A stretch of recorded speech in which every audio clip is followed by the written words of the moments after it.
Hi, welcome to the Pain Points podcast. I'm your host, Christian Vale, and I am very excited to have on the host of Advice from a Young Tradesman. He is also the owner and founder of Nth Degree Painting in Burlington, Vermont. Noah Kantor to the show. Noah, welcome to the Pain Points podcast.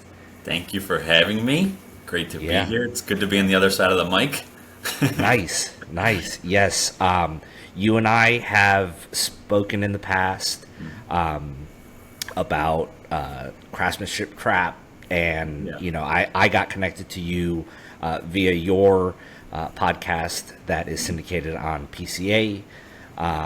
And when I started talking to Chad Shermer over at PCA and Julie Ethan on my goal and my vision for having a podcast of my own, you were always on the short list of people to get on here. So it's an honor to have you.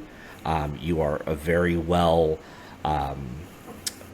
you're a fantastic craftsperson, but you're also very well thought. Your thoughts are very well organized, and you articulate them very well.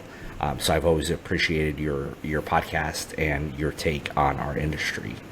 Well, I appreciate all of that very much, and I love what you're doing. So yeah, it's cool to watch you start your own thing as well. Man, this is stuff. Yeah. So you and I are kind of similar in some standpoints. I came from restaurant background. If people follow your podcast, you were an anthropologist. Yeah, and then archaeologist in the field before I realized there wasn't much of a future in that, and pivoted back to the trades, which is what I knew and it's what I spent my summers doing in between college. So, right, yeah, and I have a similar story, so we're kind of compatible in that. We both appreciate the craft. We like to perform at a higher level, we could say, and I think that we're both very well. That we analyze things a lot. Is that fair to say? Yeah, potentially too much on my part. yeah. I can definitely say that. At one point I had two direct hires. I had two subcontractors, and then now it's just me. I'm not using any subcontractors. I have no W-2 employees. It's just me, and really still trying to figure out how to perfect this before I scale again. But sometimes I think Nick Slavic says perfection always stands in the way of pretty darn good, right? Yes. And that's kind of the topic that we want to talk about today. You have your take. I really would. So the goal, the heart of this podcast is to be able to identify and discuss the pain points that solopreneurs or painting companies under $500,000, to be a resource for them, to be able to give them tangible, actionable steps for them to be able to implement into their business tomorrow, versus talking about these higher level, just like pie in the sky type stuff, like work on your business, not in your business. We all get it.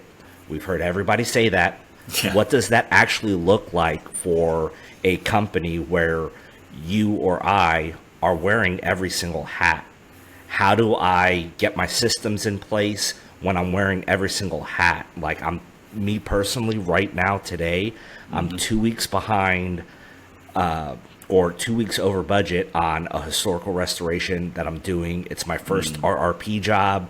Like, how do I create a system, or, like, how am I focused on those other things when I'm just so focused on getting this job done? And that's what I think a lot of people kind of resonate. And I know following your journey, I'll let you describe it. You'll probably describe it better than I. But following your journey, you kind of did a lot of things, and then you've pared that down. And I just wanted to talk to you. I know this is something that was on your heart as well. Talk to you about what things looked like before with Nth Degree Painting, how you came to this theory and Yeah. executed it, more importantly, Yeah. because we can talk theory, but the execution behind it. And then further on, what does Nth Degree Painting look like today? Yeah. And then maybe we could kind of go back. There's a couple quotes from some of your episodes that I want to touch on and Sure. just kind of get your take on. So Yeah, man. so yeah, so there's so much here. I love this. yeah. So let's start off with this. Okay. Where did Nth Degree Painting start off with? How did Noah Kantor become a business owner? Sure. Accidentally, like many of us. The company that I moved to Burlington, Vermont to work for was a historical restoration company. And they were running everyone like 1099s, but treating them like employees. And eventually the piper caught up to them, and that business was no more. Just kind of Wow. fined into bankruptcy by the state. And then what I didn't have a full appreciation for at 22 or 23 back then was that I was technically self-employed back then. It just didn't feel like it, and tax time hadn't come around yet. Yeah. So then I was like, oh, I'm actually self-employed now. And that was it. I mean, at that point, I had dabbled in a lot of trades, and I thought I was more dangerous than I was at all of them because I was early 20s, and such is life. More dangerous as far as far as level of competency. Yes, absolutely. Yeah. Yes. Yeah. You think you're way better than you are at everything at that age. Correct. And then I was self-employed, just not knowing the implications of any of that, not knowing what I needed to bring to the table to be an actual paint contractor. But the thing that saved me was that, kind of to your point, like, I get in the weeds and I care too much, and I will martyr myself and break myself to produce a good result. Yeah. So the early years were me being like, oh, that would be fun to say I can do, and then learning how to do it at my expense. And I, like, some of these clients are still very close clients, and they've watched me grow into someone who, I'm pretty sure when they were hiring me, they're like, this kid seems really nice, and we're not sure if he knows what he's doing, but I don't think he'll screw us over. I think that was my value prop back then. Right, but also, were you charging enough back then? Absolutely not. No. Yeah. Absolutely not. I will. Because that's another thing that we kind of hang ourselves on is like, I have a client and she's done work with me every single year, and every single year she beats me up on price. So when I was the $150 a day, that's all I needed to make Yeah. type person, she would beat me up on price back then. And now, we're over $500 a day to try to Yeah. get out there. She's still trying to beat me up on price, and I'm just having to tell a better story about value. Sure. And she doesn't realize that we've more than tripled our price in the 6 years that we've been doing business together. Of course. Yeah. Yeah. A lot of those early clients don't grow with you because they only want you for your low price and your high quality. That's true, too. They're taking a gamble on that, and when they hit, they get some really good work done for basically nothing. Correct. But yeah, very few of those clients I still have today because a lot of them just jump ship when there's not the bargain anymore, which Right. fine, that's good. I'm not gonna go broke to maintain a relationship that was based on me not making a living wage. Yeah, I don't need to finance or pay out of pocket to renovate your home. Exactly. That's essentially what I've come to realize. And if clients are wanting to negotiate on price, I don't know how we got on this tangent, but if they're wanting to negotiate on price, we can scale back the scope. But I mean, there's one way that I do things, and that's pretty much it. I'm okay with that. Yeah. Yeah. But the way I look at those years is that was trade school for me. That was me learning a lot and, scraping by, but I didn't care. Like, I was young. It didn't matter. And I thought. Now, you actually went to college, right? Yes. Yeah. And you you graduated? Yes. Yeah. Okay. And that's where, so you actually got a degree in anthropology and archaeology? Yes. Yeah. Okay. Yeah. So during the summers, you're working for this other company. They're treating you as a 1099 model, or you're being paid as a 1099 model, but they're treating you like a W-2 employee. Everything's hunky-dory, tax man comes a-knocking, and they go out of business. More or less, yep. So now Noah's on his own. What does that look like?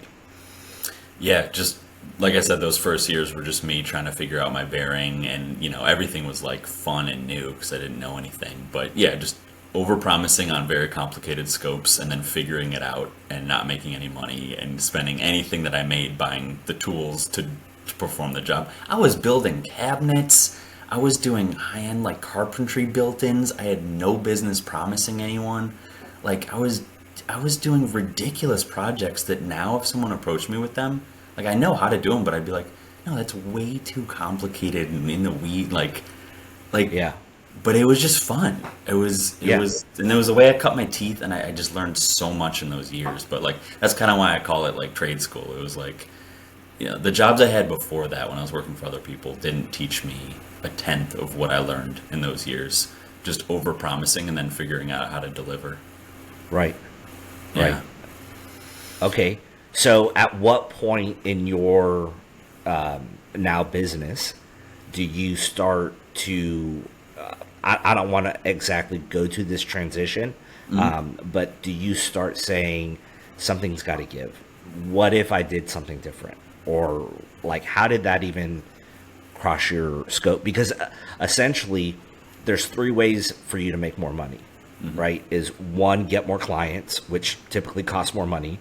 Two, charge your existing clients more money.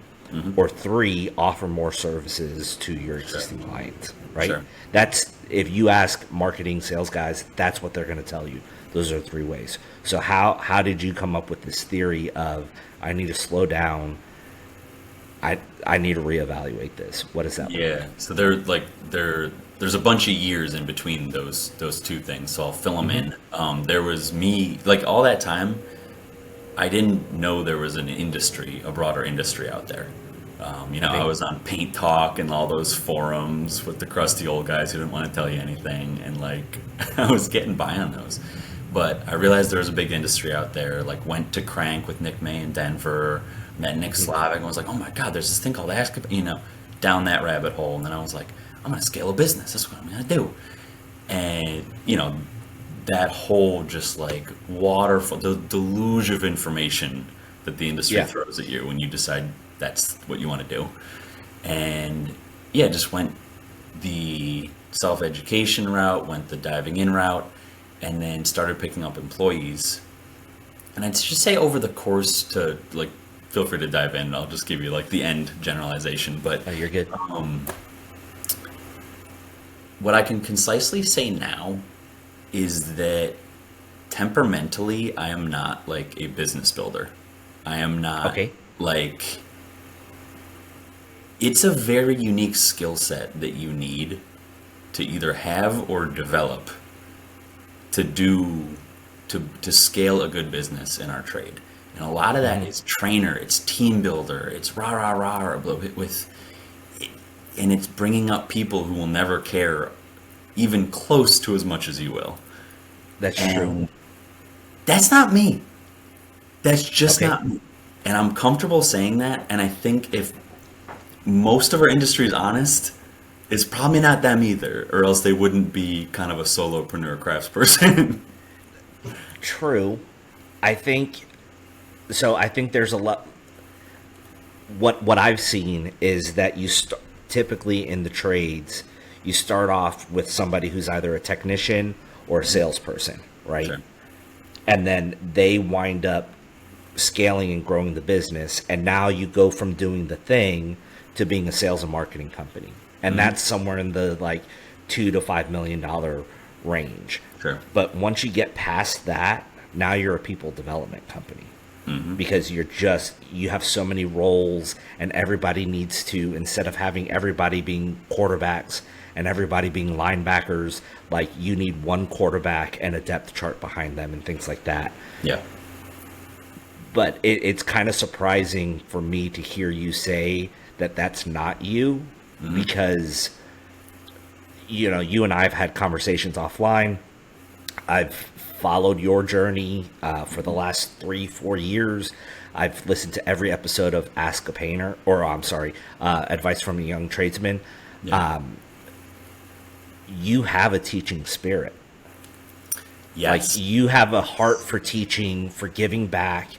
Like, to me, how does that differentiate from this feeling of not, or feeling like you're not a people developer? A great point. Great clarifying question. I love that. Yeah. It's I can do it. I know the right things to say. I know what I have to do. I know how often I have to check in and the soft skill. I know how to do it. It is not my strong suit. And I think that's that's another kind of theme we could touch on is, in order to do this thing that everyone tells us to do, how much are we swimming upstream against our innate personality versus like challenging ourselves to learn new skills? And that's kind of like a broader philosophical question, but I think there's an argument for not swimming upstream as much and more just taking what you thrive at and tripling down on that. But anyway, to answer your question more, again, I didn't realize this along the way. If subcontracting were an option in Burlington, Vermont, I think I would do that a lot more. I thrive more being around people who are inherently self-motivated more than your average employee I'm going to hire for my paint business that needs coaching and structure and this and that and hand-holding and all the stuff that, again, I know the words to say. It's just not me. Some people are coaches and love that stuff. Yeah. I'm not. I want to be more around peers than subordinates. The reason, your point is, that's the concise way to say it. The reason I like to talk to the industry is because I'm talking to a bunch of people like you who are inherently motivated and seeking this stuff out. That's what I thrive on more. And scaling a paint business, you're talking about the multi-million-dollar stage. What about that 1 through 5 employee stage? Yeah. That is just intense coaching and training and hand-holding and soft skills. That's not me. Okay. I'm glad we were able to clarify that, because For sure. Exactly to your point, I think part of the reason why, especially in painting, it's so highly segmented. It's, the average painting contracting company is 1.5 employees or 1.6 employees, is because people aren't honest with themselves. Like, I think that it's like a two-folded thing, right? That one, we're not honest with ourselves, with our skills. And there was a time where it made sense to have these small companies and that we could do everything. You think about even with like contractors, like general contractors, you think back 30, 40 years, maybe a little bit more, you had these GCs who were bags on and they were able to do it on a daily basis and they were building houses. But now you look at it and there's this new term about paper contractors that all they're doing is just pushing papers around and running subs. But things have become so complex and complicated in our lives today, even with painting. Like, there's so many moving parts with the sales and the marketing and, human resources, leads coming in and taking that, customer complaints, or trying to get out. There's just so many things to be able to do that we're at a point in society that you almost have to be like super niche in what you do. It's more production line style instead of having, like we were saying, you need specialists in each segment. So that I think, going back to your point about people paddling up the river, is like, how does somebody who is either a technician working for somebody or they're the technician who had the entrepreneurial seizure, Michael Gerber. Sure. What things do they do to be able to identify whether or not this is for them? Like, how does somebody figure that out? And you may not have all the answers to it, but maybe sure. Your thoughts on that. It's funny, like a lot of the big the big talking heads in our industry are disc profiling all of their employees, Yep. but not suggesting that every solopreneur taking their advice disc profile themselves to see if they fit in the scaling entrepreneurship box. Yeah. Because it's a totally different skill set. So like there's that as like kind of a simple answer, but there's also this other answer that I think about of like, if you're the type of person to go scale this big thing and just do it and get after it, you're probably just doing it. Mm-hmm.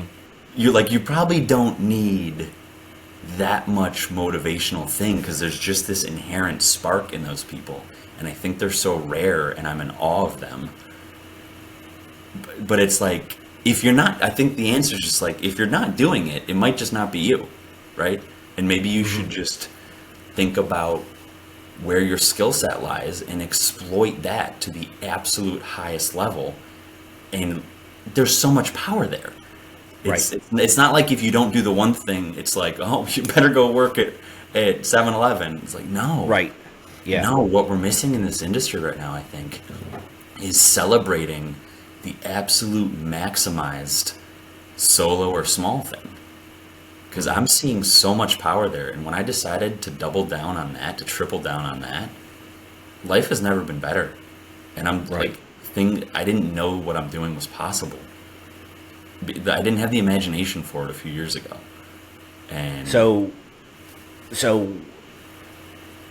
you say that you pared down. So what did Nth Degree Painting look like? So you were taking on any project. You said cabinet building, obviously interior exterior painting.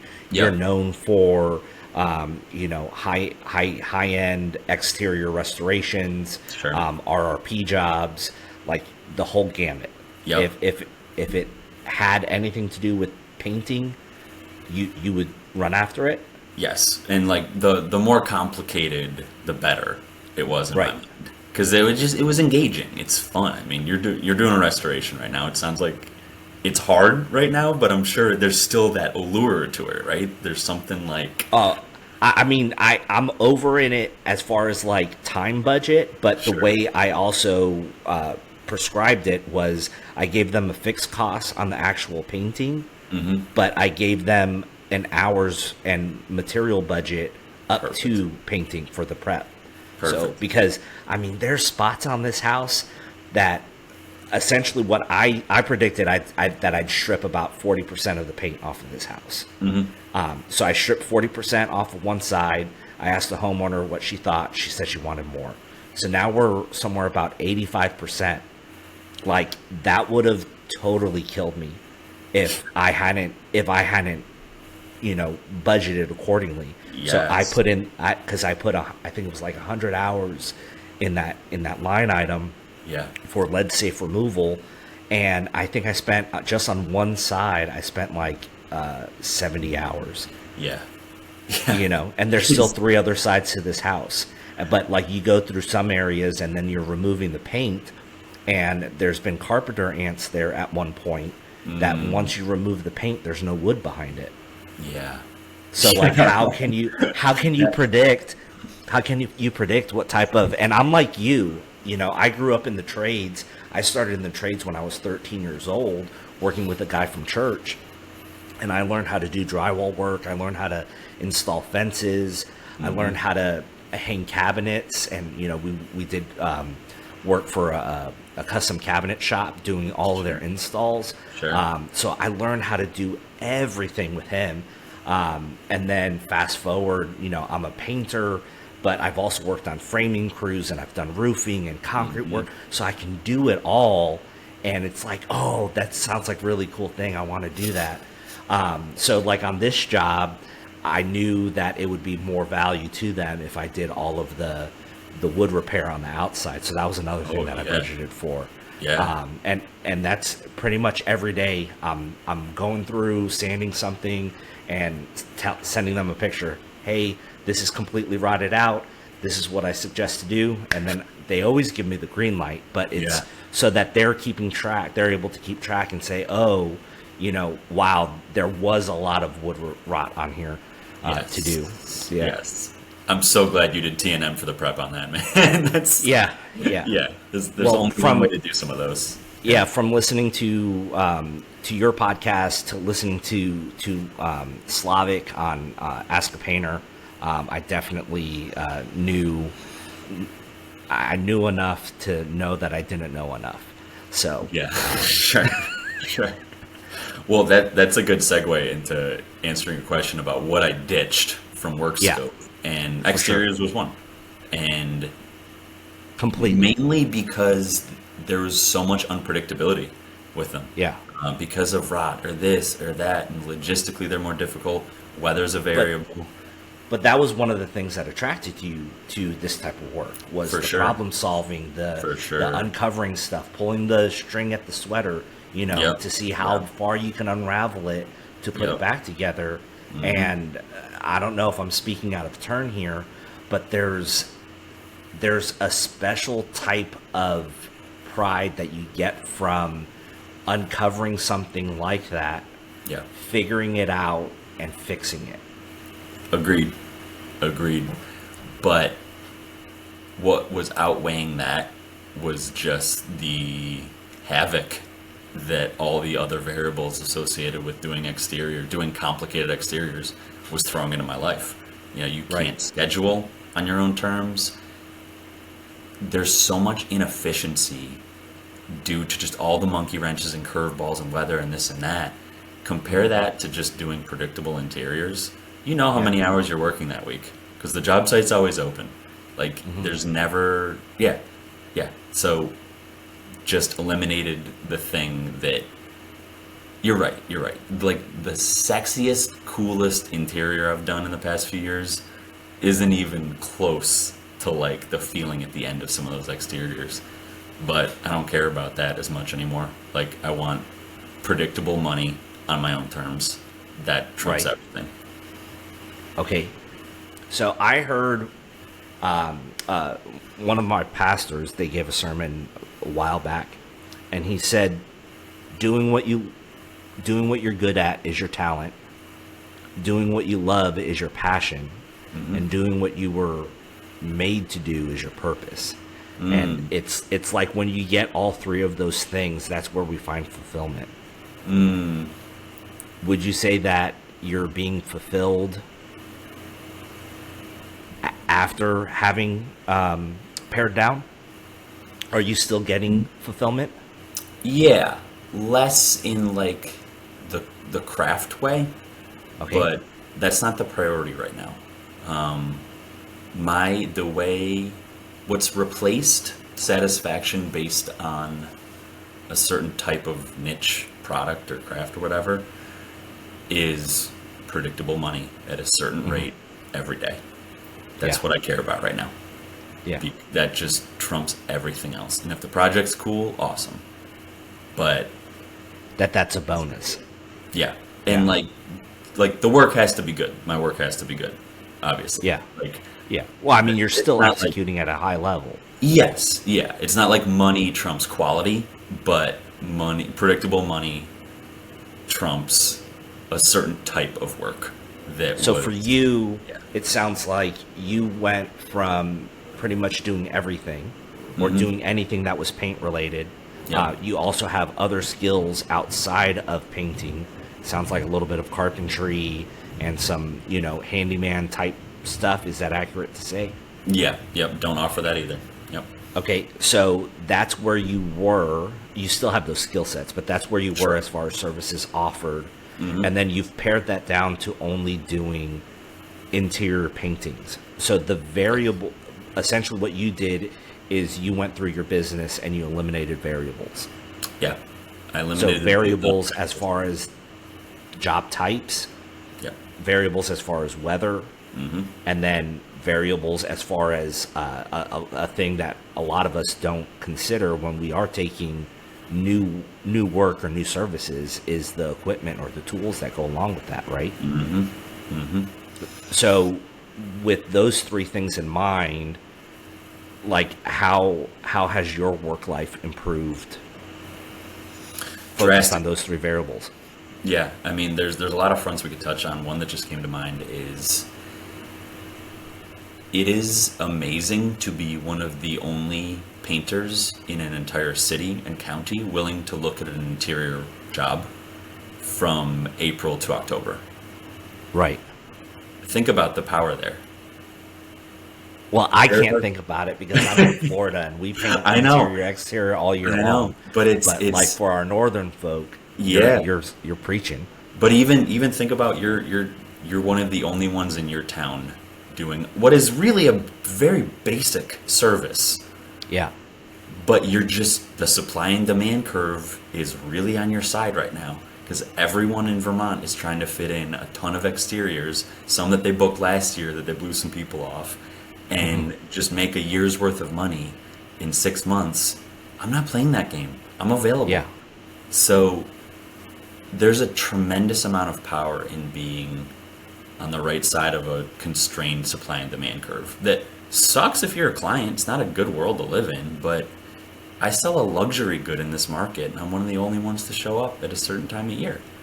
Now, did the seasonality, did that influence your decision on what it was? Because you could have flipped it the other way and said, hey, I'm only going to do exteriors, and, when the sun is shining, make hay. Sure. And then, you could have done whatever, surfed or not surf, but ski.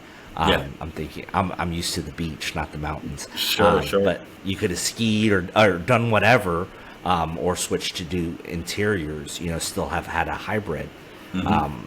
Why did you decide to go full interiors all year long versus doing a hybrid? Yeah, I mean, the summers here are glorious. The winters here are brutal. And I wanted more flexibility and time freedom and predictability in my summers. And it also turns out I can make way more money painting interiors in the summer than exteriors when you factor in all the variables and the weather BS. So the money's better, the lifestyle's better, and it's not peaks and valleys. It's not boom or bust. It's as much of one type of predictable work as I want all year long with an excess of demand for that for half the year in the summer. Right.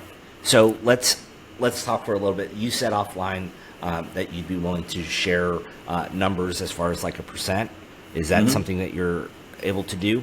Of course, yeah. Okay, so let's look at what your average, what percent did going from doing anything and everything versus just doing interiors. Where did your total revenue go? Was there a change in that? So, because at the end of the day, you're still. Is it just you, or do you still have Bender? I have Bender. Yep, she's 4 days a week right now. Okay, so you're still similar size crew, maybe a little bit lighter on the hours, but like, where's the comparison after making the switch? Yeah, I'm going to answer that in a metric that I have chosen to almost exclusively focus on, which is gross hourly rate. Okay. Because I think that tells a better story than the numbers and the way the $1 million businesses talk about it. That means almost nothing to me, the way they talk about it. I want to know what my unit of time is worth. Right. Because otherwise we could say I went from 100,000 to 200,000, but I added 10 employees. That doesn't mean anything, right? Yeah, it's that top line number is so meaningless. It's not even funny. Okay. So I highly encourage anyone who's at like our level or even 1 or 2 employees to only deal in gross hour. I'm sorry. So let me define that, because again, there's all these like gross net things, and you can hide from the truth. The hourly rate that I care about is you take a job, you subtract materials and labor plus burden. You have a number. Divide that by the amount of hours I put into it. That's the hourly rate that I care about. So, top line. Do that once more. Sure. So, top line, gross revenue. Take out materials. Take out labor plus burden. divide that by Okay. the number of hours that Noah worked on that project.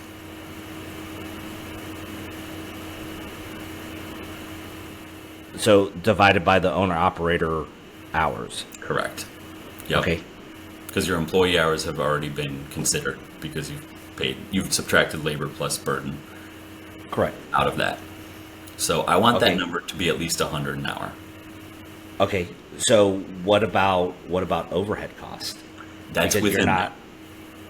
So that So 100 an that's hour is pre-overhead. Okay. Yep. So why are you including pre-overhead in that? Because overhead's,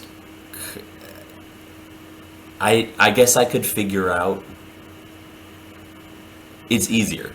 I guess it doesn't matter what number you use as long as you're consistent about choosing how you use it. I don't know how much exactly off the top of my head to take out for overhead on that hourly. Is it $8 an hour? Because then you have your annual overhead divided by the amount of hours worked in a year. I don't know how many hours I'm going to work in a year. Yeah, Last year it was about I'm not 1,400. challenging you like there's a right or wrong. No, 'Cause I'm not no. a business coach. I don't know. All I have is my numbers that I have, and I know that I have like we'll continue down the path, and then I'll kind Sure. of explain the way that I'm looking at things. But yeah, go ahead. So Yeah. we take gross revenue minus the job cost, which is labor and material of Yep. our employees. Yep. You're also including the burden of the employees. So you're paying them payroll. So Yep. that includes payroll taxes, workmen's comp, FICA, all and that. Yep. and things like that. Yep. And then so essentially we have net profit, or I'm sorry, gross profit divided by how many hours. Correct. Yep. Okay. So Yep. that, And if you want to so get into yes. percentages, my like gross after like percentage of 100, I'm at Yep. about 70% gross profit after I take out labor and materials. Materials for me are about 8%, and labor is about 21%. I'm looking at a Yeah. spreadsheet from this year, Right. so that's about 30. So I'm about 70% gross profit Okay. before I take out overhead, which for me is a small van payment, a little bit of insurance, Yep. some software, but it's not much. So you've done due diligence to where you've either already spent all the money on your tool budget and things like that. You don't have a shop, Nope. and it's just like you said, your transportation, and general liability insurance. Yeah, but if my overhead's 10 grand a year, I'd be surprised. Yeah. Okay. Okay. So- So that makes sense because you're running a very lean company right now. Yep.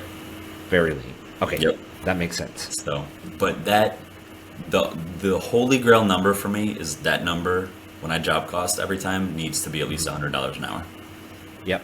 And that doesn't mean Okay. I pay myself $100 an hour, but it means before some basic business expenses and taxes come out, that's $100 an hour. Right. Okay. Okay. That's good. Which, here's the thing, I don't know if that's good. I don't know if that's bad. It sounds good to me. It works for my lifestyle and my personal at expenses. the end of the day, there's a podcast. It's called The Wealthy Contractor. It's this guy in South Florida, and he says revenues for vanity, profits for sanity. So before I say that's good, when you switch the model, so comparing to before the model and Yes. after the model, Yes. did your lifestyle change? Did you elevate your lifestyle, or do you have more money in your bank account? Yes, both. Thank you for so bringing then- that back. so then when I was then doing it's a good thing. mixed hybrid stuff, I was Yeah. probably doing 60s, 70s an hour, using the same exact way to arrive at that number.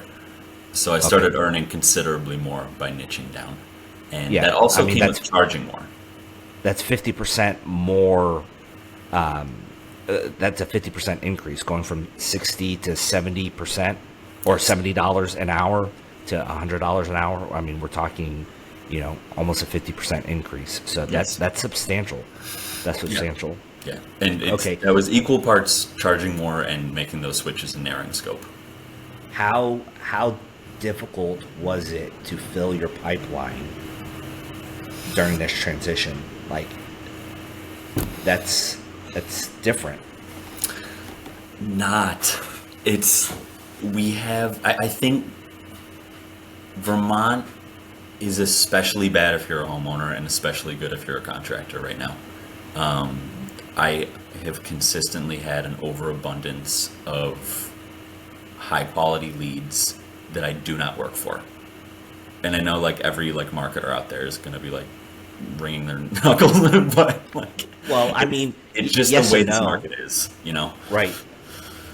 Yes and no, because I know, essentially over the last, since COVID, or after the first 3 months of COVID, pretty much everyone that I've talked to, like the fish have been jumping into the boat. Yeah. If you haven't been busy, then like people just don't even know you're alive. Like it's been like that. And right now there's been a lot of talk about like, is there a recession? Is there not a recession? It's just all of this government funded money that's been thrown in for COVID payments and things like that. All the lockdowns are off. So all the money that people were spending on home improvements because they saved because they couldn't go on vacation, like now they're going on vacations again. So things are just normalizing for the most part. In Florida, it's still absolutely insane with the amount of building that's going on. Like we just don't have enough workforce to handle it. But I think things are just kind of like normalizing now. At least that's what I've been seeing.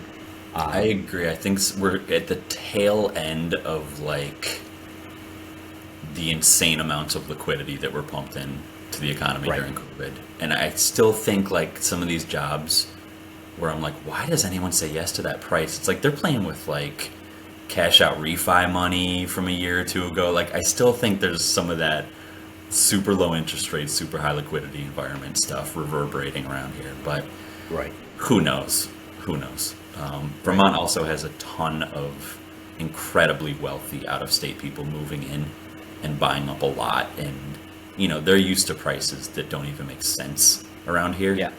So we just have a tremendous amount of price insensitivity as well. It's a great place to be a contractor right now. But to your original question, the pipeline's fine. Okay. Yeah. So what percentage of interiors were you doing before you made the switch?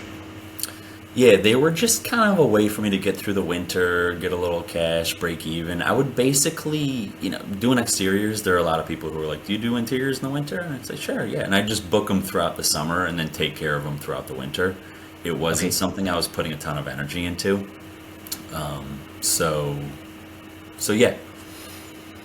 Okay, so less than 50% though of jobs completed, not necessarily revenue. Sure. Yes, both in a big way. Yeah, because I also didn't know the potential for interiors back then. Right. Yeah.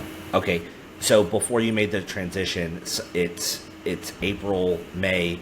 Someone calls you, says, "Hey, I need an interior done." How does that conversation go at the beginning of the season?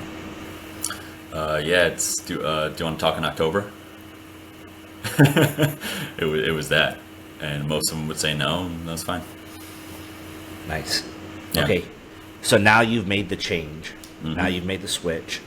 Your what was the number that? How did you describe that? It was the gross profit minus the job cost and burden divided by owner operator hours. Correct. What was the term that you gave that?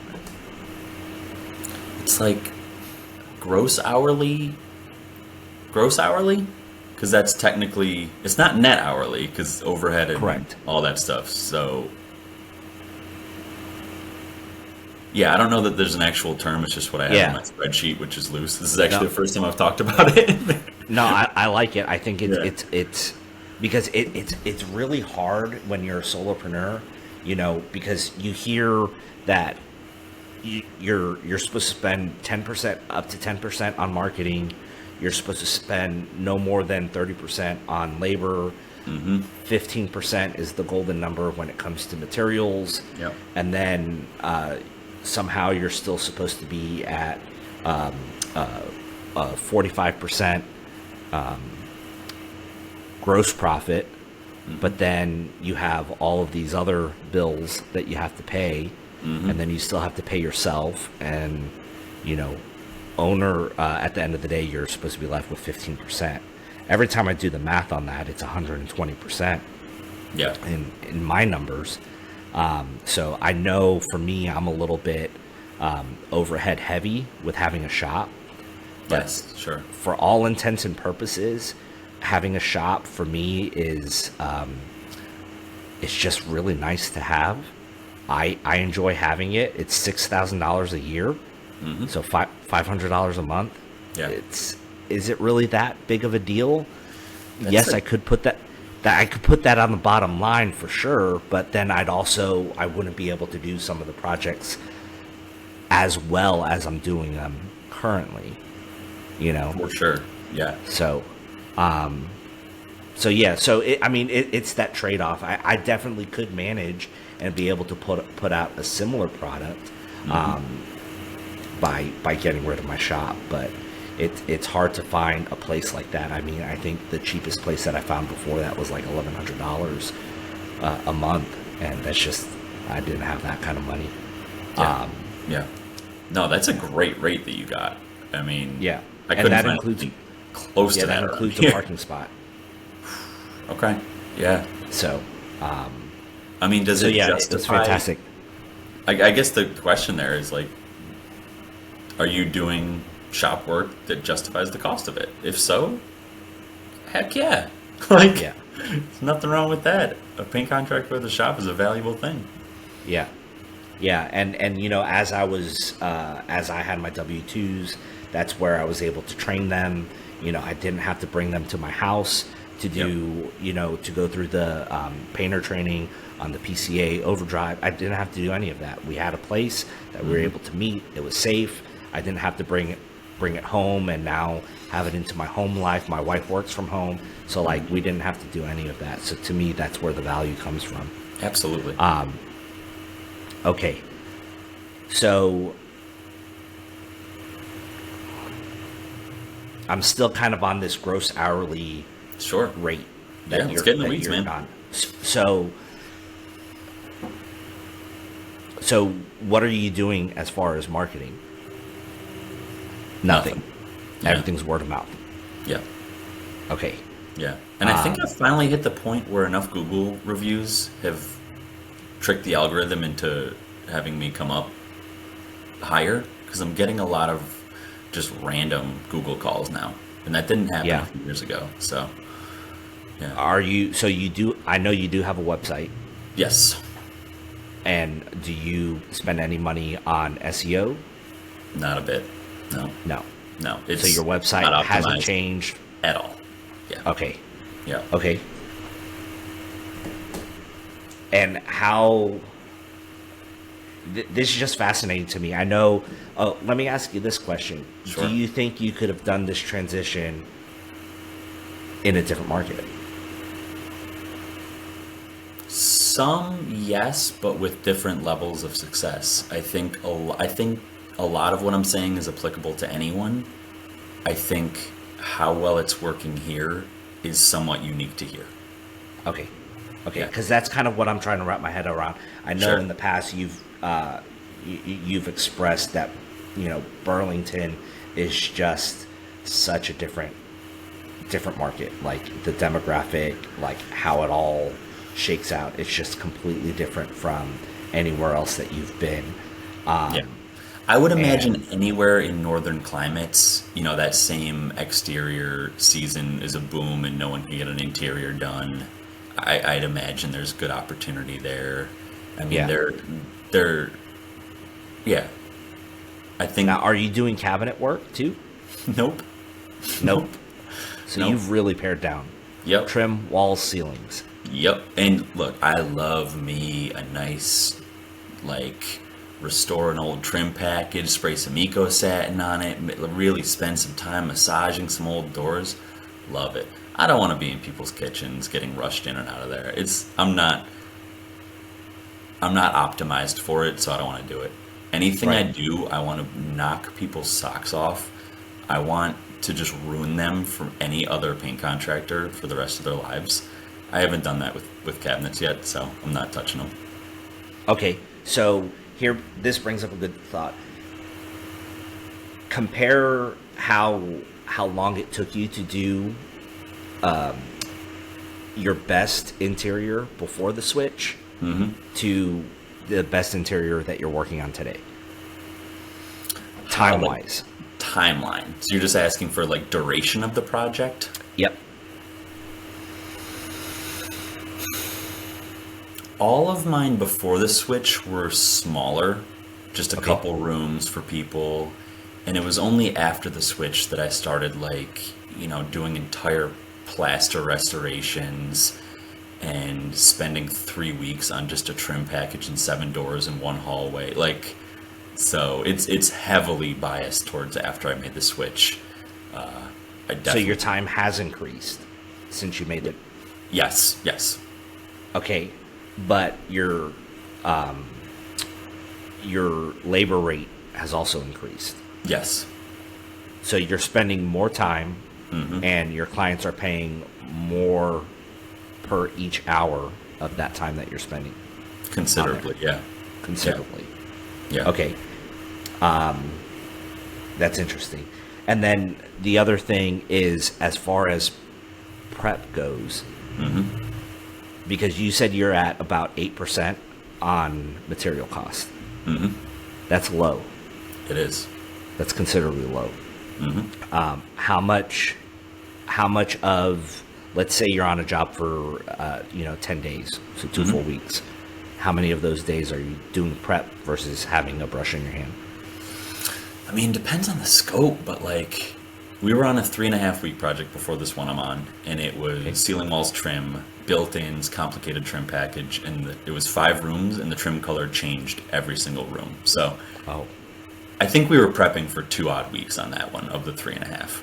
yeah. This project I'm on right now, 1.5 weeks, no trim, just walls and ceilings. So we prepped for a 1.5 days, Nice. and now we're just painting. So it fluctuates wildly.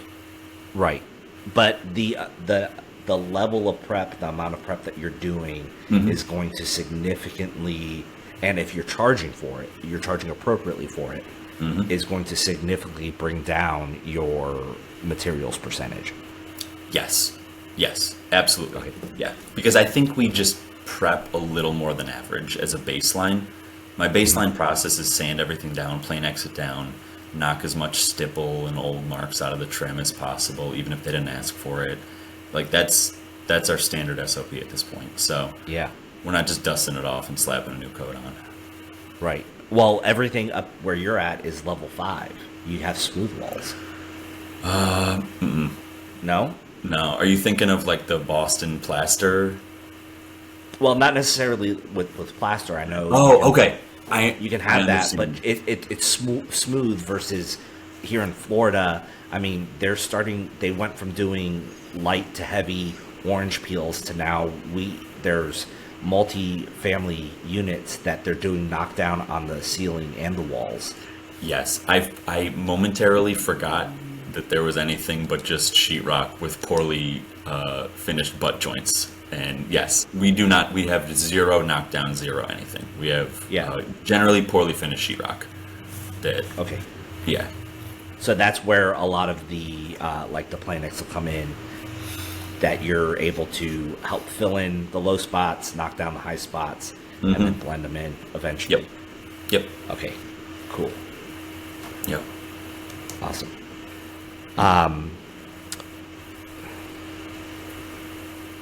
My brain is buzzing right now with so much stuff.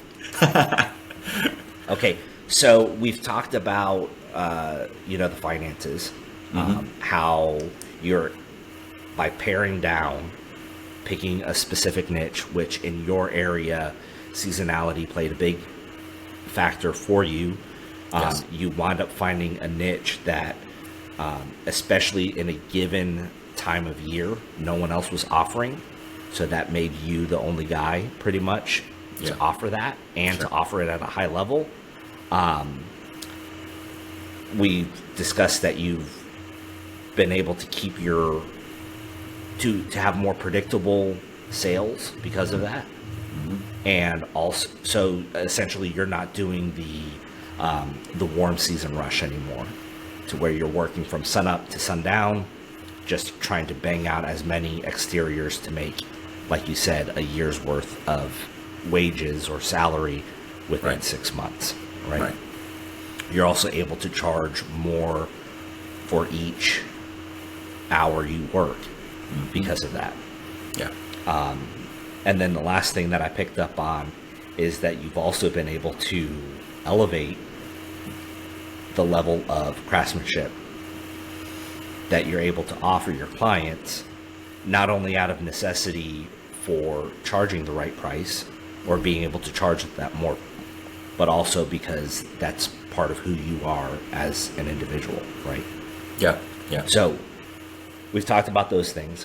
Let's talk about the more intangible things, the stuff that doesn't end with a decimal and 2 zeros. Sure.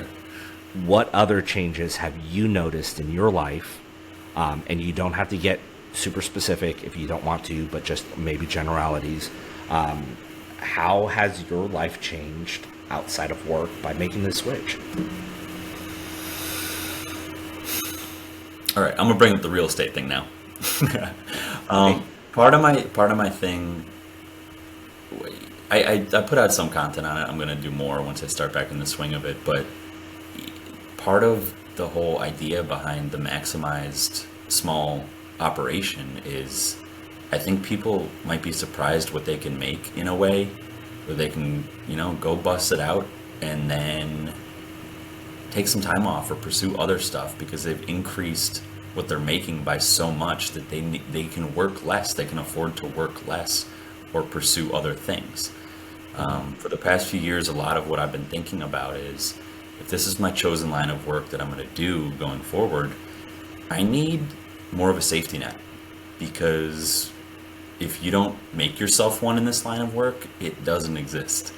And even if you're only doing interiors, you're up on ladders, things are going to happen. And, just a broader financial security to me has been a focal point for a while. And to come back to your question, what earning considerably more per unit of time over the past few years has allowed me to do is to buy a multifamily property and fix up the tenants unit, which I'm almost done with. And that's going to be passive income next year. Right. And I will ruin 3 weeks in a row to make enough to take the next 2 off to finish this unit and then have passive revenue coming in.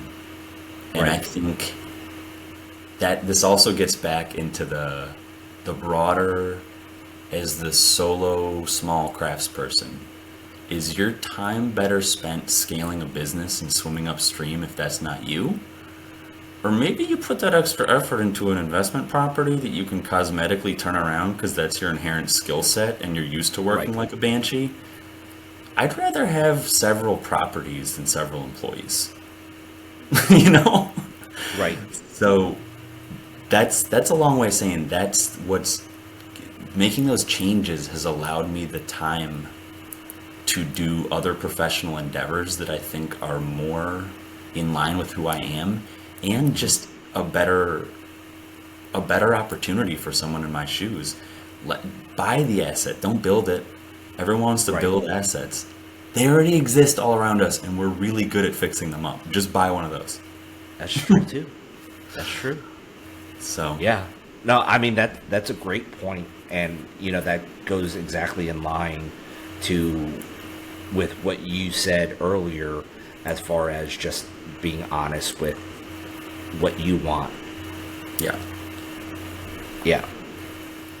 Sorry to throw that much at you, but that's no, and I knew about I knew because I follow you on Instagram, so I knew about your property and having the rental income and things like that. So I was aware of that, and it's a fantastic point, because a lot of times we think, or a lot of times you see somebody who's hyper successful in a certain venture, and then they go out and they do another venture and then they wind up failing at that, right? Or, now they're trying to juggle too many balls, and now we're getting back into. But for you were able to figure out the right mix, the right balance for those things, and it's been fantastically successful for you. And it's only going to get better from this point once you have a tenant living in there. So kudos to you. I think that's fantastic.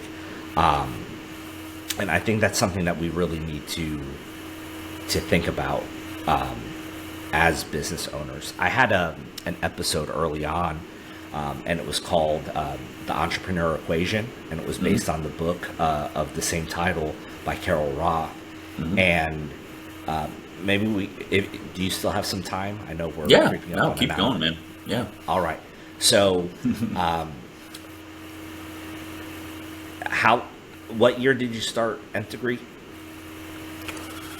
So I went out on my own accidentally in 2013, I'd say. Nth Degree was born in 2018. Okay. So, looking back at your journey now, and we're really focusing on all those years where you're kind of doing a little bit of everything. Yeah. What would you have done differently if you could have done all that back? Niched down sooner and bought real estate sooner, as much as I could manage. That is my biggest regret of the past 10 years, that I didn't start buying properties back then. Right. Yeah. Truly. Yeah. I see the power in it now, and I'm glad I got this when I did, but if I could take anything back, I would do more of that. Nice. Do you think that, because I think on your podcast you had interviewed, there was another painting contractor that's kind of in your area. It wasn't the Green Mountain Painter guys. There was another one. I think he was a little Scott bit Bird.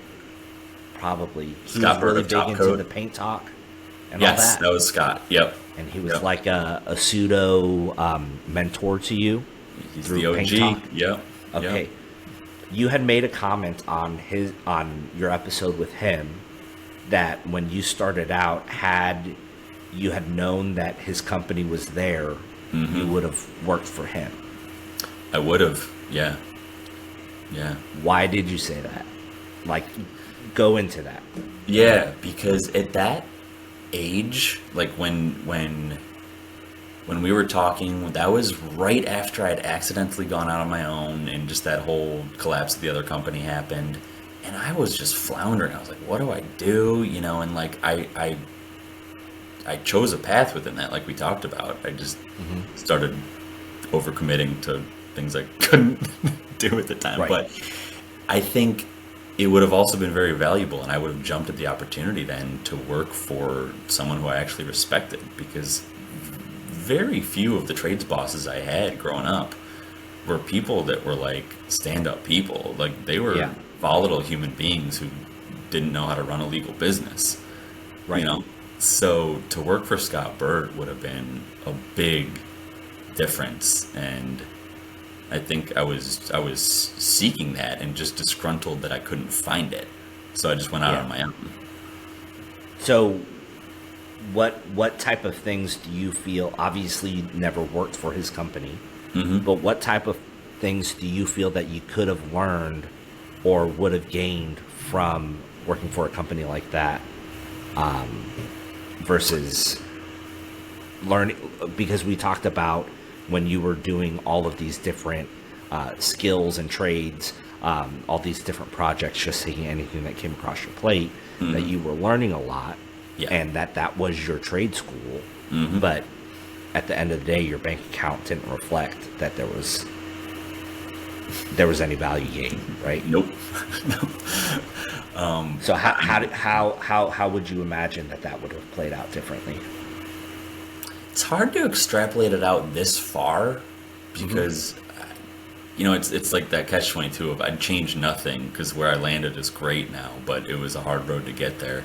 Just speaking in like what I probably would have gotten out of it if it did happen was mentorship, perspective, a guiding hand, someone twice my age to be like, here, you young crazy, just go work on this. It's gonna be okay, you know? Yeah. And I don't know how familiar you are, or the listeners are, with his body of work in JLC, in all of the paint magazines, but he was the guy who was the lead authority and a great writer on so many fronts.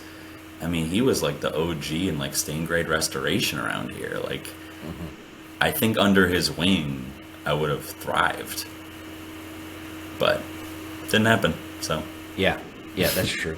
yeah, That's true. It's just, I think, thinking about, because I've been thinking a lot about like how I'm going to do my next round of hiring, and a lot of, there's that notion, there's no good people out there, millennials don't want to work, blah, blah, blah, blah, blah.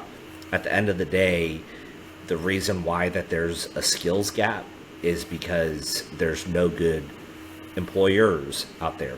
Yeah. There's not enough good companies out there to attract these people. yeah, There's a reason why people were going in droves to companies like Apple and Google, because they paid for all your meals when you were on campus, and you did all these things. We can't say that people don't want to work hard. They had the foosball machine, all these stuff that we heard about on the news. But these people, the reason why Google and those large companies were doing these things was because that was their way of distracting people, of saying like, hey, we're going to get productivity out of you. You're going to be here for 80, 90, 100 hours a week. So let's put a gym here so that you don't have to leave. Let's put restaurants here so you don't have to leave. Sure. Like, obviously we can't do that, those specific things, and we don't want people working out in the field 100 hours a week. That's just no life for any of our employees. But what things can we do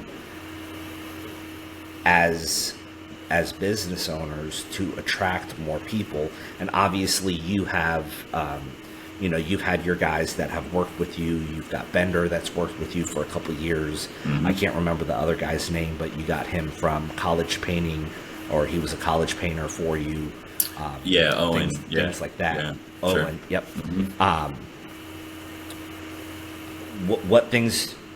What's missing to attract more people to the painting industry, or just trades in general? Yeah, I mean, I'm not that idealistic to think that there's going to be like trade schools popping up to teach this, at least the finished trades. So to your point, it's up to business owners. You're right. And it's up to freaking champions like Nick Slavic to create robust coaching and hand-holding soft skills companies to do that.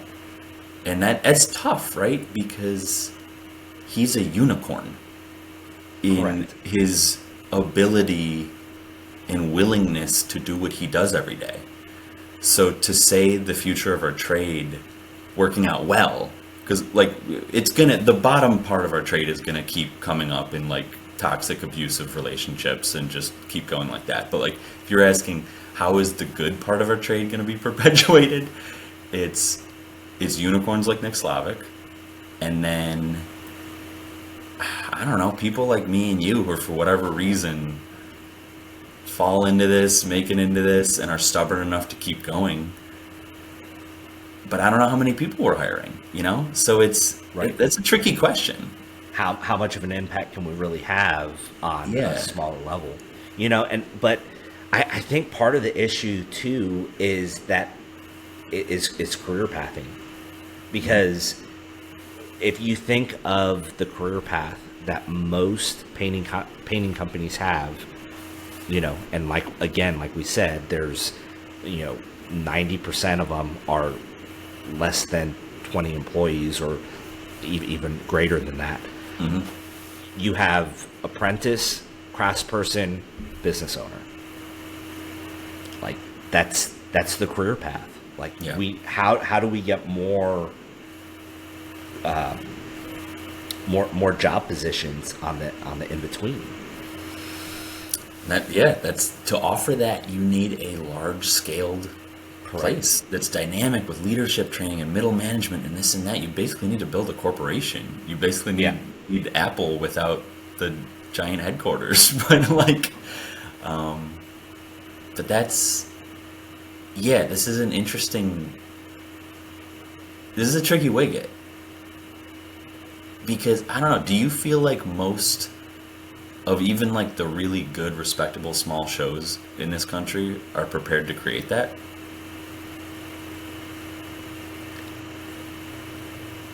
Prepared, definitely not. But back to your original point, are they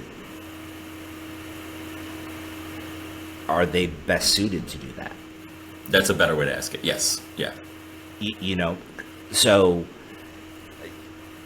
I guess what I've been kind of dealing with and like battling in my head is just like at some point, in order for these things to actually happen, like if you were able to make similar amount of money that you're making now, working for a large, like if Nick called you and said, hey man, I'm opening a new place in Vermont, Nick Slavic Painting, Vermont, and a company like that, I mean, before you made the transition to doing solos or to doing just interiors, would that have been a possibility? Or working for the Paint Talk guy, work doing something like that to be able to still accomplish your goals, but now you have less stress. You're focused, whether you're an operations manager or a production manager, doing something like that to where you can still be somewhat hands-on.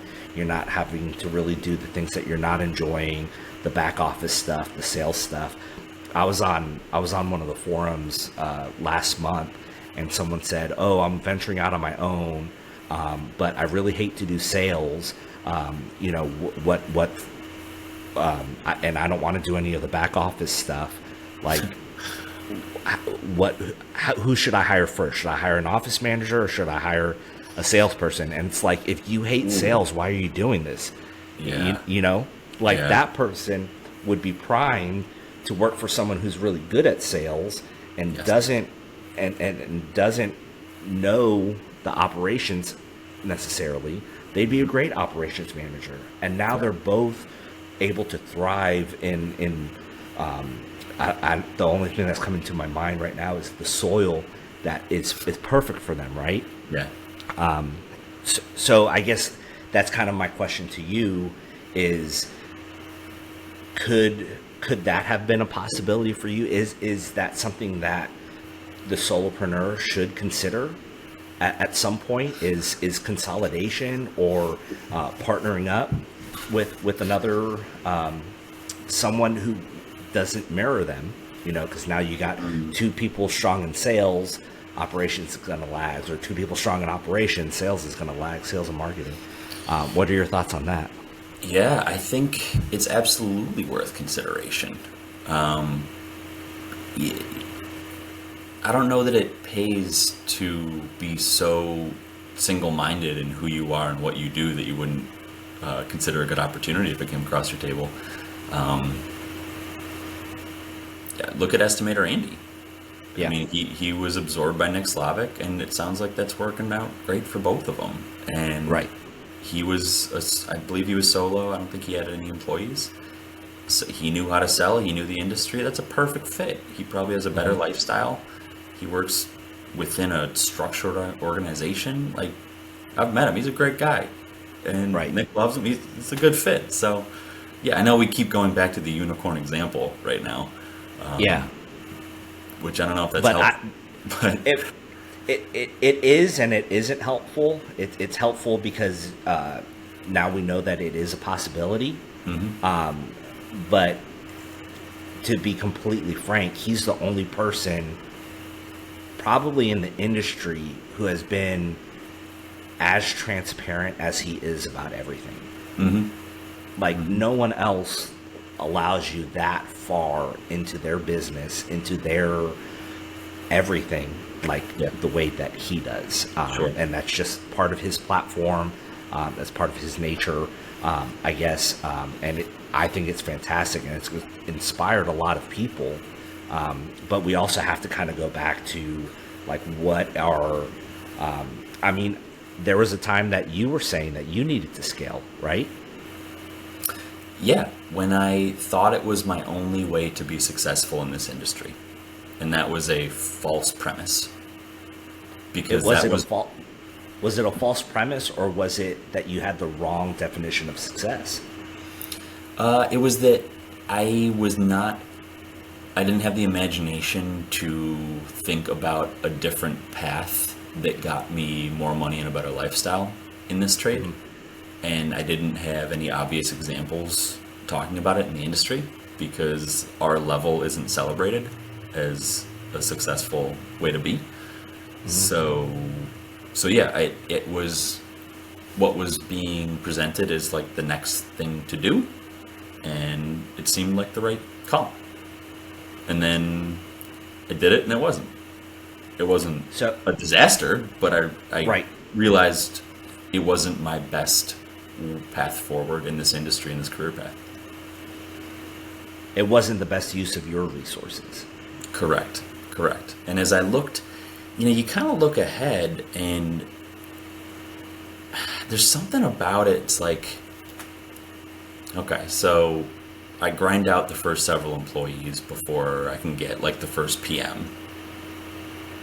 And then, but you're playing this like, it feels like when people are talking about this, there's almost this scarcity mindset where you get your unicorn employee and then oh, you better double that, you better get another, because if they leave, then you need a fallback. And then, okay, you grind it out, you get a couple, you can hire a project manager.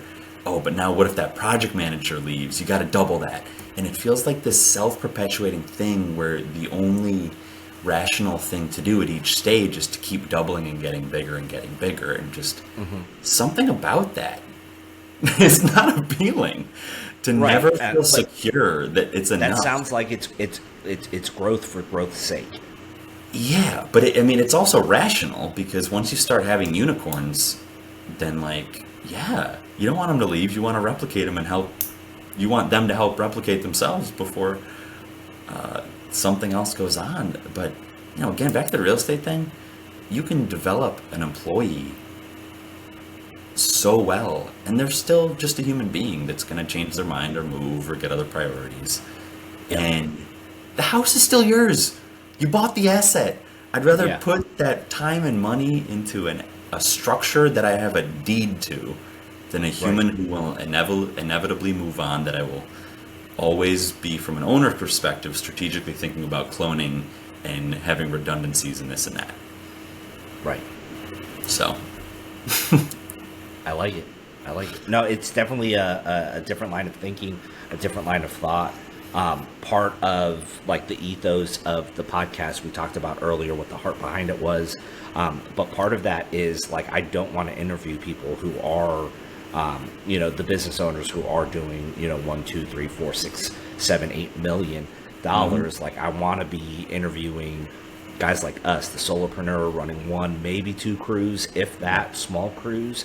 And like, let's talk about like what our pain points are and what stumbling blocks and either what we're dealing with. Let's talk it out, hash it out, start the conversation, or things that we've solved and how our lives have changed for that. And for you to go from doing everything, and anything, because you loved it, you loved the problem solving, you loved a lot of it. I'm sure if my wife's listening to it, she's like probably thinking that I'm describing myself right now.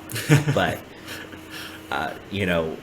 paring down to just being so focused on your niche and redefining what success looked like for you.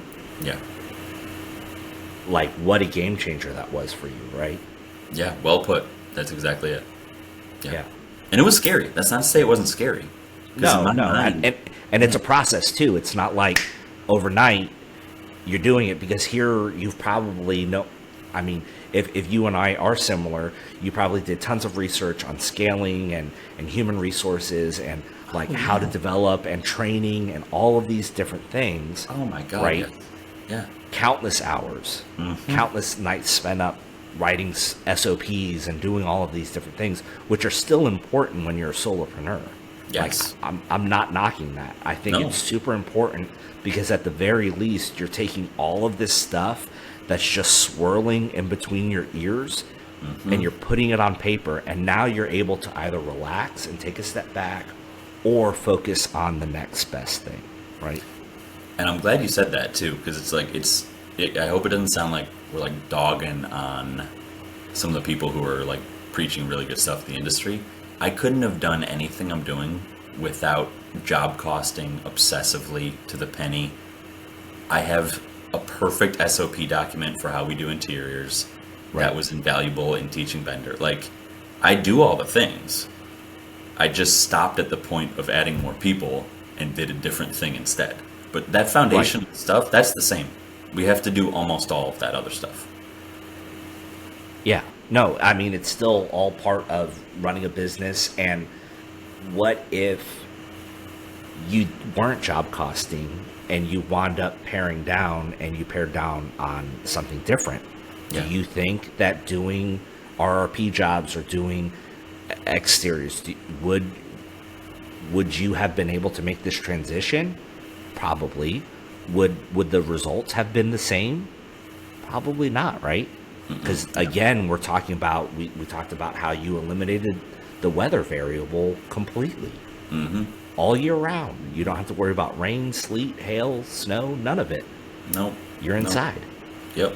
So, yeah, that's really, really powerful. And I think, so going back to is, yes, there's a lot of podcasts out there and there's a lot of information on scaling and moving up quickly and things like that. And in this season right now that you're in, you've identified that that's not what you want. That's not what you need to do to consider yourself a success. No. And that's fantastic. Maybe for someone else in another season, or maybe you're in a different season and you decide that you want to scale. That's something that you can revisit. Totally. But the systems are still important to have in place in order to achieve these things, so that you know it's not just about doing your best, it's about knowing the best thing to do and then do your best at it. You got to know the right thing to do, right? 100%. And I think that's really important. And I also want to be able to highlight that while scaling is a good thing for the right person at the right time, or for the right business at the right time, we also need to highlight that there's other paths to the painting industry besides running, going from a solopreneur to, or from an apprentice to a craftsperson to a solopreneur. Like, there's more in that. I interviewed Kayla Jordan, the herbal painter NH, a couple weeks ago. We got great traction on that episode, but this is let's do it. That was a good one. Wow, she was amazing. I've always been impressed by her work, and for her to surprisingly unintentionally go down the path that she went down, like, we need to highlight more of those stories. And she has developed a life for herself and built a life for herself to where she doesn't have to be a painting business owner, but she still is able to do the things that she loves and enjoys and still have a great life. Yeah. So, no, this is awesome. Noah, is there anything that I didn't ask that you wish I would have asked? No, that's a good question. All right, we're gonna do a lightning round real quick. Sure. And then I'll give you the opportunity to share with how people can get a hold of you if they want to continue the conversation with you. Okay. So speed round. I'm still kind of working at this, so be patient with me. Of course. I'll ask you a couple questions. Just first thing off the top of your head, give me an answer. Try to answer it in a word or a sentence or less. Deal. All right. So tape or no tape? Tape. Okay. Festool or Merca? Festool. Okay. Do you like your paint shaken or stirred? Depends how long ago I bought it from the shop. I think that's the best question I've ever asked. That one caught me. I was like, whoa, wait. I think I've officially added that to our lightning round. 100%. Yep. And then last question: W-2 or 1099?